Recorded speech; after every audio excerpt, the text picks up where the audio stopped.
Question number 1. A thin circular wire of radius r has a charge q. If a point charge q is placed at the center of the ring, then find the increase in tension in the ring.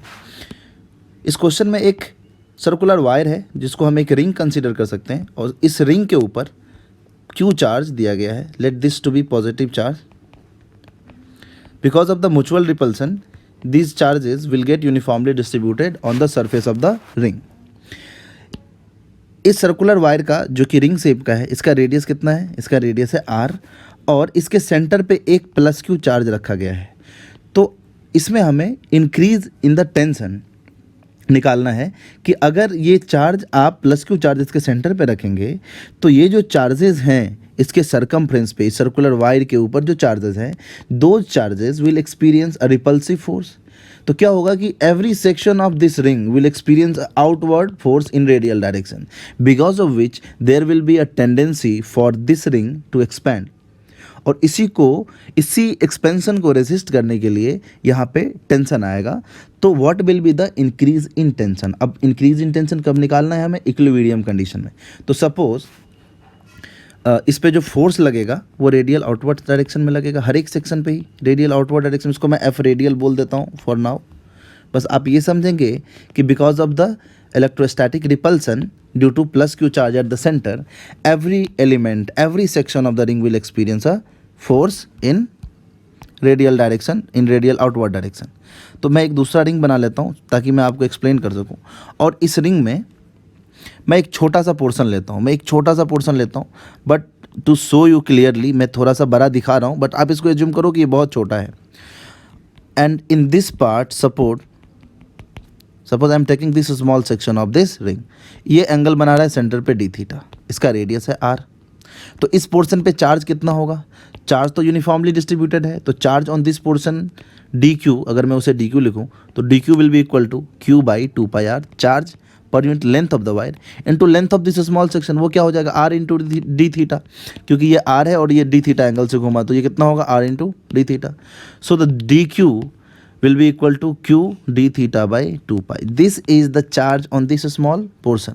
अगर इसको d theta को बहुत छोटा माने और इसको माने कि ये बहुत छोटा सा लेंथ है, तो क्या इस पूरे चार्ज को मैं एक ही जगह पे एकोमुलेटेड मान सकता हूँ, पॉइंट चार्ज मान सकता हूँ? तो इस चार्ज पे जो फोर्स लगेगा इस डायरेक्शन में, जिसको मैं df बोल देता हूँ, force on this very small section of the ring.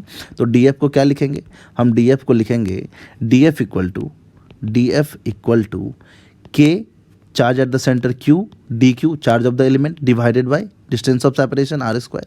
This will be df. और dq को रख दो तो df जो है वो हमारा आएगा k q, dq का value q d theta divided by 2π r square. इसको बोलता हूँ equation 1. This is the net radial force in outward direction. अब अगर ये इक्विलिब्रियम कंडीशन है और यहाँ पे इस तरफ टेंशन लग रहा है along the length of this section t and t, तो इसका जो हॉरिजॉन्टल कंपोनेंट होगा वो कितना होगा हमें निकालना पड़ेगा दोनों ही टेंशन का. तो पहले मैं क्या करता हूँ, इसको ऐसे कर लेता हूँ. अगर ये पूरा एंगल अगर डी थीटा है तो ये एंगल कितना हो जाएगा? ये हो जाएगा डी थीटा बाई 2 और ये भी हो जाएगा डी थीटा बाई 2. ठीक है, ये डी थीटा बाई 2, ये भी डी थीटा बाई 2. तो ये एंगल भी आ जाएगा आपका डी थीटा बाई 2 और ये भी डी थीटा बाई 2. तो इस टेंशन का जो हॉरिजॉन्टल कंपोनेंट होगा उधर वो हो जाएगा T cos d theta by 2 और नीचे की तरफ क्या आएगा? नीचे की तरफ आएगा T sine d theta by 2 और इसका भी इधर कंपोनेंट हो जाएगा T cos d theta by 2 और नीचे की तरफ कंपोनेंट आ जाएगा एक, नीचे की तरफ ही आएगा, वो क्या आ जाएगा? T sine d theta by 2. तो अगर इस स्मॉल पोर्शन को देखें तो इस पर net force in this direction is cancelled out, but in this direction we have to balance the force. Upward force is d f and downward force is t sin d theta by 2 and t sin d theta by 2. So this will be 2t sin d theta by 2.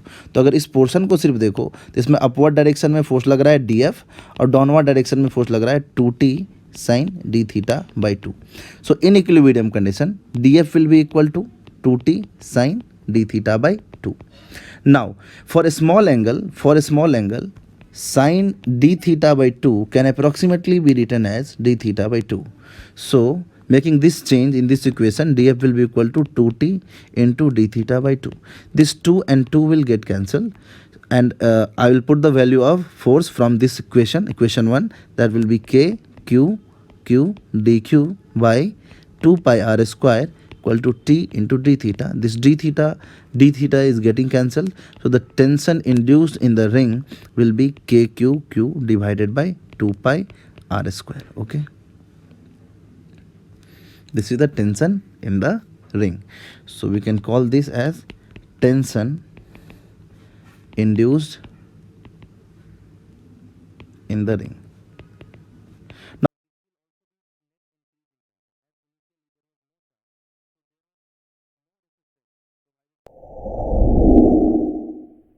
Question number 2. A simple pendulum of length L and bob of mass m is hanging in front of a large non-conducting sheet having surface charge density sigma. If suddenly a charge plus q is given to the bob and it is released, find the maximum angle through which the string is deflected from vertical. So this question says, suppose you are having a large non-conducting sheet of charge. This is very large infinite sheet and it is non-conducting, and sigma is the surface charge density. So the electric field on this part will be E equal to sigma by 2 epsilon naught. That you should know, that the electric field due to an infinite non-conducting charge sheet is in outward direction due to these positive charges, and it will be equal to sigma by 2 pi epsilon naught. Now in the question it is given that in front of this charge sheet there is a bob of mass m and the length of the string is L. Now the question is saying that suddenly a charge plus q is given to this bob. So what will be the maximum angular deflection of this Bob? तो जैसे ही इस bob पे आप plus Q charge देंगे तो इस electric field के वजह से इस पे फोर्स लगेगा इस डायरेक्शन में, F equal to Q into E. तो इस फोर्स के वजह से ये ऊपर की तरफ जाएगा इस डायरेक्शन में. तो ये जो नेट एंगुलर डिस्प्लेसमेंट होगा अल्फ़ा, एंगुलर डिफ्लेक्शन जो फाइनल पोजीशन होगा यहाँ से, वो अल्फ़ा आपको निकालना है. The question is asking you to determine the maximum angle through which the string is deflected from vertical. तो इसको हम कैसे करेंगे? सी, हम अगर ये स्ट्रिंग को देखें, हम अगर इस स्ट्रिंग को देखें और ये स्ट्रिंग का इनिशियल कंडीशन है, ठीक है, ये इनिशियल कंडीशन है स्ट्रिंग का, ठीक है. तो जैसे ही इस पे फोर्स लगेगा इस डायरेक्शन में, क्या लगेगा? Q E. नीचे क्या लग रहा है? नीचे लग रहा था एम जी, और इधर लग रहा होगा कुछ भी टेंशन, ठीक. जैसे ही अभी तो टेंशन बैलेंस कर रहा था एम जी को, तो जैसे ही यहाँ पे इलेक्ट्रिक फील्ड के वजह से, इन डायरेक्शन में इलेक्ट्रिक फील्ड है, इस electric field uniform electric field के वजह से जैसे ही इस पे फोर्स लगेगा क्यू ई, इस सिचुएशन में इसका नेट फोर्स जीरो अब नहीं है. वर्टिकल डायरेक्शन में तो नेट फोर्स कैंसिल है, बट हॉरिजॉन्टल डायरेक्शन में एक फोर्स क्यू ई एग्जिस्ट कर रहा है. तो ये जो हमारा बॉब है वो ऐसे हो जाएगा, आगे की तरफ जाएगा, ऐसे ऐसे पाथ में जाएगा, ठीक है. सपोज एक ऐसा पॉइंट जहाँ पे इस पे नेट फोर्स जीरो लग रहा है, क्या वो ऐसा पॉइंट होगा जहाँ पे इसका मेन पोजीशन होगा? तो हम एक ऐसा पॉइंट कैलकुलेट करेंगे जहाँ पे इस बॉब पे नेट फोर्स जीरो लगेगा. Let that point is at angle theta from the vertical, ठीक है.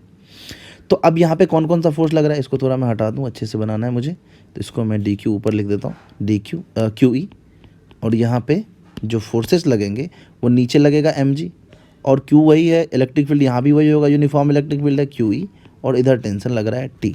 Let this be a different tension, this was a different tension.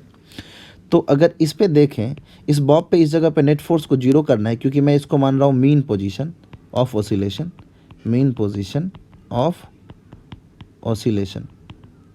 तो इस जगह पे नेट फोर्स जीरो का मतलब टी कॉस थीटा, इसका ये थीटा तो ये भी थीटा, तो T cos theta will be equal to m g, and T sine theta will be equal to q e. अब इक्वेशन सेकेंड को इक्वेशन 1 से डिवाइड कर दो, तो हमें मिलेगा tan theta equal to q E by M g. अब e का वैल्यू हमें पता है क्या है, क्यू के बाद ई का value sigma by 2 m g epsilon naught रख देंगे तो ये आ जाएगा, ठीक है. This is q sigma by 2 m g epsilon naught. This is the value of tan theta, this is the theta. मतलब हमें ये पता चला कि इस वर्टिकल लाइन से थीटा एंगल आगे इसका मेन पोजीशन है, और वो जो थीटा का वैल्यू है दैट इज इक्वल टू, यहाँ से निकालेंगे तो tan inverse q e q sigma by 2 m g into epsilon naught. तो अब समझो, जैसे ही यहाँ पे चार्ज प्लस क्यू आपने दिया तो सडनली इस पर फोर्स लगा. तो जैसे आपने इस पर प्लस क्यू चार्ज दिया, उसी इंस्टेंट पे उसी इंस्टेंट पे जब ये वर्टिकल ही था और अपने प्लस क्यू चार्ज दिया, इस पर फोर्स इधर लगा, जिसकी वजह से इसका जो मीन पोजीशन आ गया वो इस लोकेशन पे आ गया। वो उसी इंस्टेंट पे जब आपने इस पे प्लस क्यू चार्ज दिया, ये इस पोजीशन पे नहीं आया था, लेकिन थीटा एंगल पे ही इसका मीन पोजीशन बन गया। मतलब वहाँ पे जाके इस पे नेट लगने वाला फोर्स क्या था? 0। मतलब ये समझो, यहाँ से वहाँ जब ये जाएगा तो यहाँ से वहाँ जाने के वक्त में, यहाँ से जब ये इस जगह पे पहुँचेगा तो इस पर नेट फोर्स 0 हो जाएगा इस लोकेशन पे, जब ये स्ट्रिंग थीटा एंगल बना रहा होगा वर्टिकल से। मतलब यहाँ से यहाँ तक ये वेलोसिटी गेन करेगा, और जिसके वजह से इस पॉइंट पे इसका वेलोसिटी 0 नहीं होगा, क्योंकि फोर्स 0 है लेकिन वेलोसिटी 0 नहीं है। फोर्स तो यहाँ से यहाँ तक एग्जिस्ट किया, जिसके वजह से इसमें वेलोसिटी आया because of this electric field. तो यहाँ से यहाँ तक इसका वेलोसिटी इंक्रीज हुआ। यहाँ पे इसका मीन पोजीशन, अब इसके ऊपर आप जाएंगे तो फोर्स नीचे की तरफ लगेगा और इसका वेलोसिटी कम होगा, तो ये कुछ डिस्टेंस ऊपर जाके रुक जाएगा। अब हम जानते हैं एसएचएम में कि कोई भी बॉडी का अगर मीन पोजीशन ये है, एंगुलर एसएचएम की बात कर रहा हूँ, अगर ये मीन पोजीशन है और वो मीन पोजीशन से थीटा एंगल इधर से रिलीज किया गया तो उसका एम्पलीट्यूड थीटा के बराबर ही हो जाता है। तो अगर ये इधर थीटा है और यहाँ से इसको रिलीज करेंगे तो मीन पोजीशन की उधर भी ये थीटा जाएगा। तो अगर ये बॉडी इनिशियल कंडीशन में यहाँ पे था और इस पे चार्ज प्लस क्यू दिया गया, then because of this electric field the location of the mean position has changed, so this bob will assume to be at an angle theta from the mean position. तो इसका जो amplitude होगा oscillation का वो हो जाएगा theta, इसीलिए वो मीन पोजीशन से ऊपर थीटा एंगल जाएगा। So the total deflection, the maximum deflection और maximum angular shift is going to be 2 theta. तो हम डायरेक्टली लिख सकते हैं therefore maximum deflection is equal to 2 theta. That means 2 tan inverse of q sigma by 2 mg into epsilon naught. ठीक है, so this is going to be our answer. Question number 3, इस question में मैंने statement नहीं लिखा है, मैं आपको क्वेश्चन एक्सप्लेन करूंगा and you will do it by yourself. If you are unable to do this question then see the solution. In this question, a large non-conducting sheet of surface charge density sigma is given. इसके front में एक uniform rod रखा हुआ है जिसका मास है m और length है l. इसका मास m है रॉड का और लेंथ है l. ये अपने मिड पॉइंट के अबाउट हिंज्ड है. ठीक है, इस हिंज के ऊपर इस पे पॉजिटिव चार्जेस हैं और हिंज के नीचे नेगेटिव चार्जेस हैं. सो इधर का लीनियर चार्ज डेंसिटी लेमडा है और इधर का linear charge density minus lambda है. लीनियर चार्ज डेंसिटी सेम है, बस इधर ये पॉजिटिव है और इधर ये चार्ज निगेटिव है. तो आपसे पूछा जा रहा है कि find angular acceleration of the rod just after release. जब ये रॉड इस पोजीशन में था तो इस पोजीशन में इस रॉड पे क्या होगा ये सोचो. इस पोजीशन में इस रॉड पे इस पार्ट में पॉजिटिव चार्ज है, तो जिस पॉजिटिव चार्ज की वजह से इसमें फोर्स लगेगा. इधर फोर्स क्यों लगेगा? इस इलेक्ट्रिक फील्ड की वजह से लगेगा. इधर अगर इलेक्ट्रिक फील्ड और ये पॉजिटिव चार्ज है तो इस पर फोर्स लगेगा इधर, और ये निगेटिव चार्ज है तो इस पे फोर्स लगेगा अंदर की तरफ. ठीक है, इस पे फोर्स लगेगा इधर. अब आप देखो तो इस हिंज के अबाउट ये दोनों forces in upper side and in lower side, इन दोनों साइड में जो फोर्स लगेगा अलग अलग सेक्शन पे, वो फोर्स क्या करेगा? वो फोर्स इसको टॉर्क देगा. तो इस इंस्टेंट पे जब ये वर्टिकल था और इसको रिलीज किए तो टॉर्क की वजह से ये घूमना शुरू करेगा. तो उस इंस्टेंट पे जब ये वर्टिकल था तो इस पर नेट टॉर्क क्या था वो निकालना पड़ेगा और वहाँ से हम एंगुलर एक्सेलरेशन निकाल पाएंगे. ठीक है, तो इसको कैसे करेंगे? देखो, ये हमारा रॉड है. ठीक है, ये हमारा रॉड है और इस रॉड पे चार्जेस हैं. ये हिंज्ड है और यहाँ पे प्लस चार्ज है इस सेक्शन में और इस सेक्शन में है इस पे माइनस चार्ज. ठीक है, और यहाँ पे एक लार्ज सीट था जिस सीट की वजह से इलेक्ट्रिक फील्ड किधर होगा? आउटवर्ड डायरेक्शन में होगा, इस डायरेक्शन में होगा इलेक्ट्रिक फील्ड.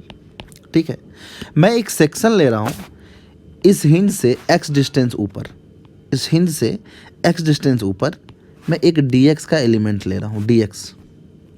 dx लेंथ का. इस पे चार्ज कितना होगा? dq will be lambda times dx. ठीक है, और इस पे फोर्स लगेगा इधर, वो फोर्स क्या हो जाएगा? F equal to q into e, dq into e. dq is the charge on this section और dq कितना है? dq है लेमडा dx, तो हो जाएगा लेमडा ई इंटू dx. ठीक है, सिमिलरली अगर इससे x डिस्टेंस नीचे जाऊं, एग्जैक्ट सेम डिस्टेंस नीचे, और वहाँ पे मैं एक dx थिकनेस का एलिमेंट लूँ, तो उस dx थिकनेस पे इस डायरेक्शन में फोर्स लगेगा। फोर्स का मैग्नीट्यूड तो उतना ही होगा, क्योंकि यहाँ पे भी जो चार्ज है dq वो कितना है, लैम्डा इंटू dx, और इलेक्ट्रिक फील्ड भी सेम है, लेकिन फोर्स का जो डायरेक्शन होगा वो इधर होगा, और this will be again equal to lambda e dx as we have calculated hair.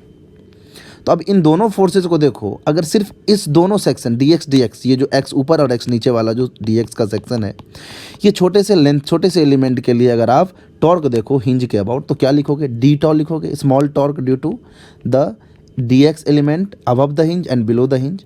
क्या हो जाएगा, ऊपर की वजह से f df लिखते हैं, इसको df लिख दे क्या, इस फोर्स को मैं df बोल देता हूँ, df, और इसको भी df बोल देता हूँ। क्यों, क्योंकि ये छोटे से एलिमेंट की वजह से है। तो torque will be df into x due to upper part, and the direction of torque will be downward, r cross f से निकालते हैं डायरेक्शन ऑफ टॉर्क, और नीचे वाले का भी इनवर्ड ही होगा, आर क्रॉस एफ करोगे तो आपको पता चलेगा वो क्या हो जाएगा, df इंटू एक्स अगेन। तो जो नेट टॉर्क होगा वो क्या हो जाएगा, 2df into x, 2 times df into x, और df कितना है, lambda e into d x, तो 2 lambda e into d x. This is the torque due to dx, due to this element of length dx at a height x above the hinge and at a depth x below the hinge. So this is the net torque due to this dx element above the hinge and below the hinge. तो अगर मैं total torque निकालना चाहूँ तो इस सारे section पे force लगेगा, इस हर सेक्शन पे फोर्स लगेगा, ठीक है, और लेकिन हर सेक्शन पे फोर्स तो सेम लगेगा, dx अगर हर सेक्शन पे, लेकिन उसका टॉर्क अलग अलग होगा। इसलिए मैंने x ऊपर जाके एक dx का एलिमेंट लिया, उतने ही नीचे जाके एक dx का एलिमेंट लिया, दोनों के वजह से सेम फोर्स लगेगा और दोनों के वजह से हिंज के अबाउट सेम टॉर्क आएगा, इसीलिए मैंने इन दोनों को एक बार में लिख लिया। तो टोटल टॉर्क निकालने के लिए हमें इस डी टॉ को इंटीग्रेट करना पड़ेगा। तो डी टॉ को इंटीग्रेट करेंगे 2 लेमडा, और ई का वैल्यू कितना होगा, ई का वैल्यू होगा सिग्मा बाई 2 एप्सिलॉन नॉट, तो इसका वैल्यू यहाँ रखेंगे sigma by 2 epsilon not into d x. X भी तो था, एक्स भी था 2 लेमडा, एक second, 2 lambda e into d x, and this x miss कर गया था हम लिखना, तो ये एक्स भी होगा यहाँ पे, दिस इज एक्स, और इसको इंटीग्रेट करेंगे। अब इंटीग्रेशन का लिमिट क्या होगा, यहाँ 0 से ऊपर जाओगे यहाँ तक, अगर आप यहाँ 0 लो और यहाँ पे l/2 लो, इसका लेंथ l है तो ये डिस्टेंस कितना हो जाएगा, l/2। तो 0 से अगर l/2 जाएंगे तो आप देखोगे x पे जाके जब मैंने ये dx का एलिमेंट लिया तो वो एलिमेंट एग्जैक्टली नीचे भी लिया था। तो अगर मैं हाफ पोर्शन के लिए ही करूँ तो पूरा पोर्शन ऑटोमेटिकली इंटीग्रेशन के अंदर आ जाएगा। So the limit of integration will be from 0 to l/2। अब हम इसको कैंसिल कर देते हैं और यहाँ से कांस्टेंट टर्म बाहर, lambda sigma by epsilon not, और अंदर आ जाएगा x²/2, और x²/2 लिमिट होगा 0 से l/2। इसको सॉल्व करेंगे तो ये आ जाएगा lambda sigma by epsilon not into l²/8। This is the net torque, this is the net torque when the rod was in vertical position, उस इंस्टेंट पे नेट टॉर्क ये था। अब जैसे जैसे रॉड घूमेगा वैसे वैसे इस फोर्स का जो इससे परपेंडिकुलर डिस्टेंस होगा अलग अलग पॉइंट का वो चेंज होगा, जिसके वजह से टॉर्क चेंज होगा, ठीक है।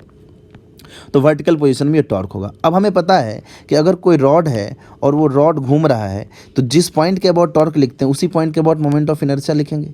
तो टॉ इक्वल टू क्या होता है, टॉ नेट इक्वल टू होता है आई अल्फा, और अल्फा उसी पॉइंट के अबाउट लिखते हैं, उसी एक्सिस के अबाउट लिखते हैं ये मोमेंट ऑफ इनर्शिया उसी एक्सिस के अबाउट लिखते हैं जिस एक्सिस के अबाउट बॉडी का आपने टॉर्क लिखा है। तो टॉर्क किस पॉइंट के अबाउट लिखा है, हिंज के अबाउट लिखा है, हिंज के अबाउट जो एक्सिस है उसके अबाउट टॉर्क लिखा है।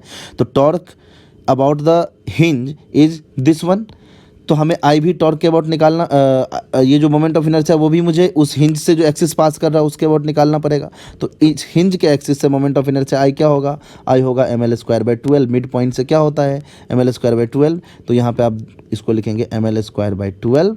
This is the moment of inertia into alpha, और टॉर्क का वैल्यू यहाँ से रख दो ऊपर से, तो lambda sigma by epsilon naught l²/8 equal to ml²/12 into alpha. तो यहाँ से जो l² कैंसिल हो जाएगा, ये हो जाएगा 2, ये हो जाएगा 3। So the alpha you will get as 3 lambda sigma by 2m epsilon naught. So this will be the angular acceleration of the rod when it is released. तो इसको हम बोल सकते हैं required angular acceleration. This is the answer to the question. This is question number 4. In this question, electric field exists in horizontal direction, and a bob of mass m and charge q is suspended through the ceiling with a string of length L. in vertical direction.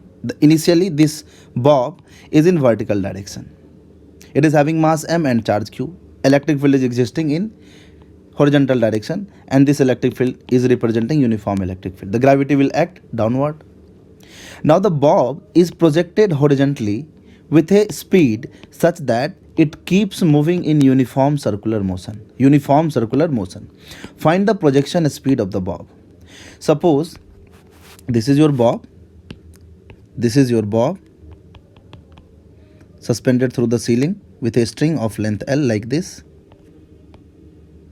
Now this bob will experience force due to electric field in this direction QE, and due to gravity it will experience a force mg in downward direction. आपको पता है कि अगर कोई Bob हो ceiling से fixed हो, अगर आप यूनिफॉर्म सर्कुलर मोशन पढ़े होंगे तो आपको पता होगा, और ग्रेविटी डाउनवर्ड एक्ट कर रहा हो तो आप इसको इस डायरेक्शन में वेलोसिटी देके कभी भी यूनिफॉर्म सर्कुलर मोशन अचीव नहीं कर सकते. मतलब अगर बॉडी ऐसे घूम रहा हो तो यूनिफॉर्म सर्कुलर मोशन ये नहीं करेगा. ऐसा इसलिए नहीं करेगा क्योंकि ग्रेविटी हमेशा इसके स्पीड को इंक्रीज और डिक्रीज करता रहेगा. For example, suppose the body is initially at this position, when the body reaches at this point and the body reaches at this point. अगर सिर्फ ग्रेविटी को अगर कंसीडर करें तो यहाँ से यहाँ तक ग्रेविटी किधर एक्ट कर रहा है, नीचे की तरफ, और जो डिस्प्लेसमेंट है उसका कंपोनेंट इधर की तरफ है. मतलब ओवरऑल डिस्प्लेसमेंट देखें तो वो इधर है, और ग्रेविटी थ्रू आउट इधर एक्ट कर रहा है. तो यहाँ से यहाँ तक इसके वेलोसिटी को क्या करेगा, ग्रेविटी कम करेगा. तो इसके वजह से इसका जो वेलोसिटी है वो कांस्टेंट रह ही नहीं पाएगा. दूसरा, अगर आप इलेक्ट्रिक फील्ड को भी कंसीडर करेंगे तो इलेक्ट्रिक फील्ड इस डायरेक्शन में है, तो यहाँ से यहाँ तक जब ये आएगा तो इसका वेलोसिटी को इलेक्ट्रिक फील्ड बढ़ाएगा. लेकिन जब ये यहाँ से यहाँ पे आएगा तो इलेक्ट्रिक फील्ड इधर और डिस्प्लेसमेंट इधर. इसका मतलब इलेक्ट्रिक फील्ड जो है इसके स्पीड को कम करेगा. तो इस कंडीशन में जब इस पे mg लग रहा हो और qe लग रहा हो तो इस डायरेक्शन में वेलोसिटी देकर, इस डायरेक्शन में वेलोसिटी देकर आप यूनिफॉर्म सर्कुलर मोशन तो कभी अचीव नहीं कर सकते. तो यूनिफॉर्म सर्कुलर मोशन कैसे आपको मिलेगा? आप हॉरिजॉन्टल डायरेक्शन में तो उसको प्रोजेक्ट करेंगे, लेकिन इस डायरेक्शन में हॉरिजॉन्टली प्रोजेक्ट नहीं कर सकते. तो अब कौन सा हॉरिजॉन्टल डायरेक्शन बचा? या तो आप इसको इनवर्ड प्रोजेक्ट करेंगे या इसको आप आउटवर्ड प्रोजेक्ट करेंगे. फॉर एग्जांपल समझो, आप कोनिकल पेंडुलम अगर जानते होंगे तो मान लो कि ये एक पेंडुलम है, वो अपने मेन पोजीशन से, जो वर्टिकल पोजीशन था जब सिर्फ ग्रेविटी लग रहा था, मैं सिर्फ ग्रेविटी की बात कर रहा हूँ अभी, तो अपने वर्टिकल पोजीशन से सपोज वो थीटा एंगल बना रहा है. तो इसको आप हॉरिजॉन्टल डायरेक्शन में तो घुमा नहीं सकते, ऐसे वेलोसिटी देके इसको सर्कुलर मोशन आप दे नहीं सकते, यूनिफॉर्म सर्कुलर मोशन हो नहीं पाएगा. या तो आप इसको इनवर्ड घुमाएंगे इनटू द पेपर और इनटू द स्क्रीन, या आउट ऑफ द स्क्रीन घुमा सकते हैं. मतलब इसको वेलोसिटी जो देंगे आप, मान लो u दिया आपने, वो into the plane of the board दे सकते हैं, या screen into the plane of the screen दे सकते हैं, और वो ऐसे पाथ में घूमेगा और ये यूनिफॉर्म सर्कुलर मोशन कर सकता है. मतलब ग्रेविटी के प्रेजेंस में uniform circular motion conical pendulum के केस में पॉसिबल है. तो body will move in this path along this path like this. So body will move like this.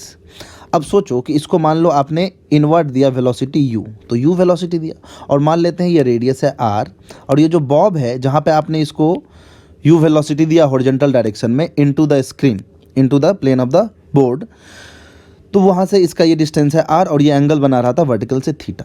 तो अगर यूनिफॉर्म सर्कुलर मोशन होगा तो उसका कंडीशन क्या होगा?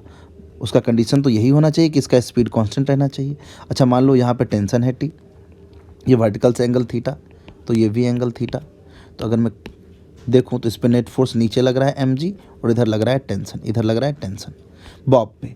तो बॉब पे अगर आप देखो, इधर लग रहा है टेंशन, इधर लग रहा है mg, ठीक है, और ये एंगल बना रहा है थीटा, और ये सर्कुलर मोशन में घूम रहा है, तो इस पे एक सेंट्रीपिटल फोर्स लगेगा, वो क्या हो जाएगा, mv², या u वेलोसिटी लिया है तो mu²/r. अगर ये यूनिफॉर्म सर्कुलर मोशन है तो u भी कांस्टेंट रहेगा. अब यहाँ से आप लिख सकते हैं t cos theta equal to mg, equation 1, एंड t sin theta equal to mu²/r, equation 2.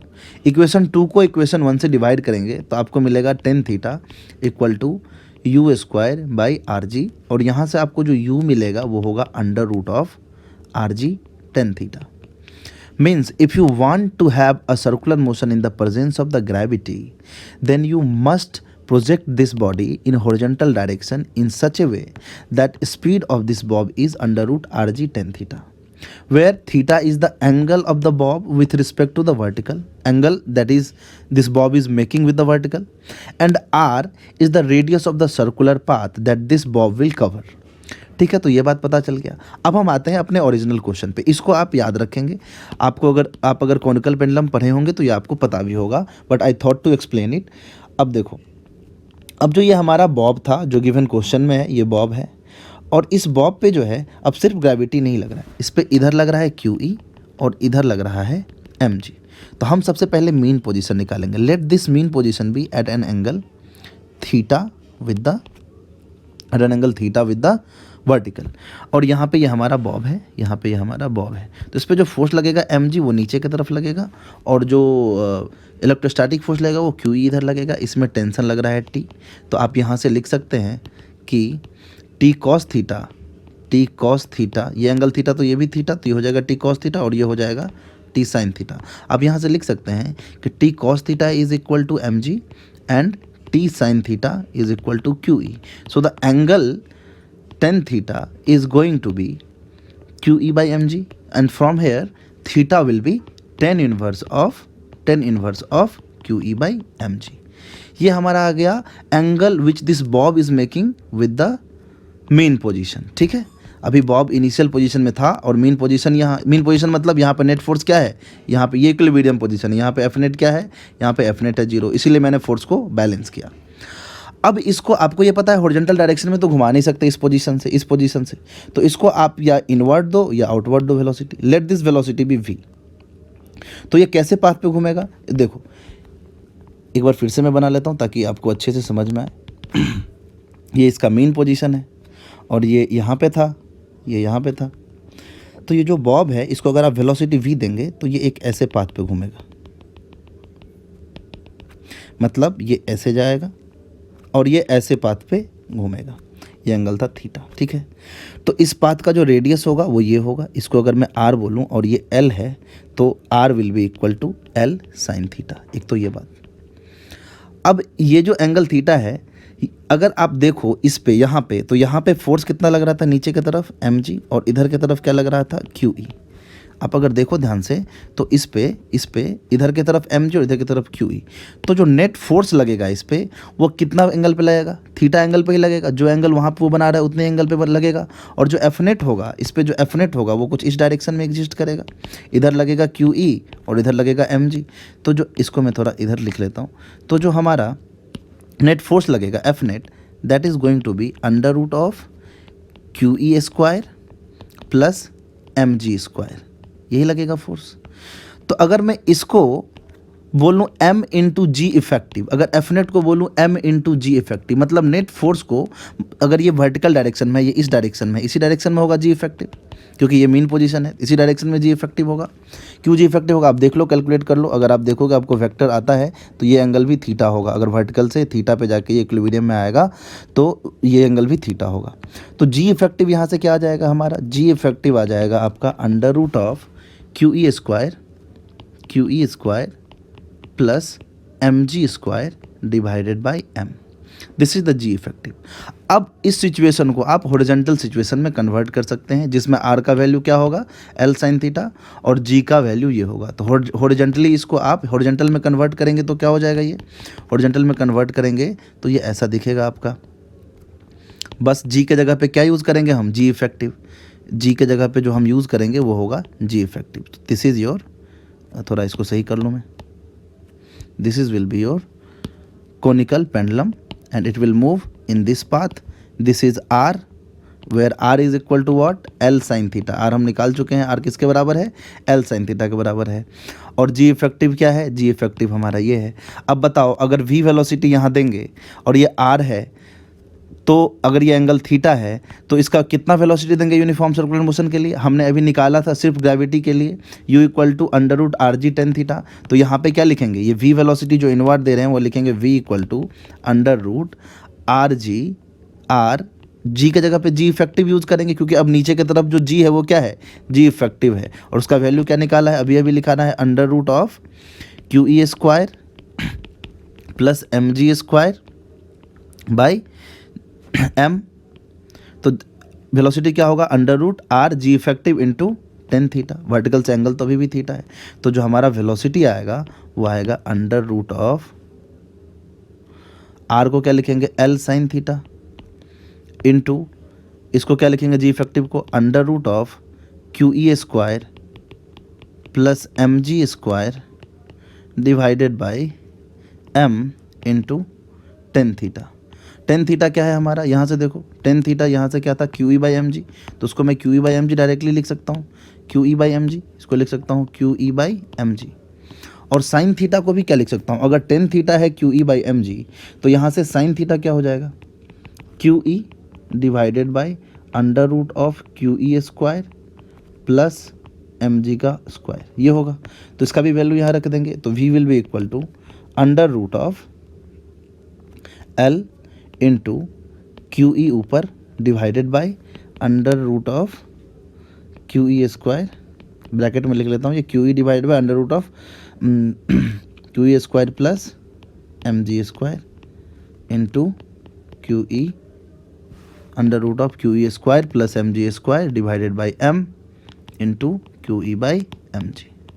Now see this part is getting cancelled and बाहर क्या आ जाएगा, क्यू ई बाहर आ जाएगा हमारा और एम भी बाहर आ जाएगा, अंदर में क्या बचेगा under root of l by ji.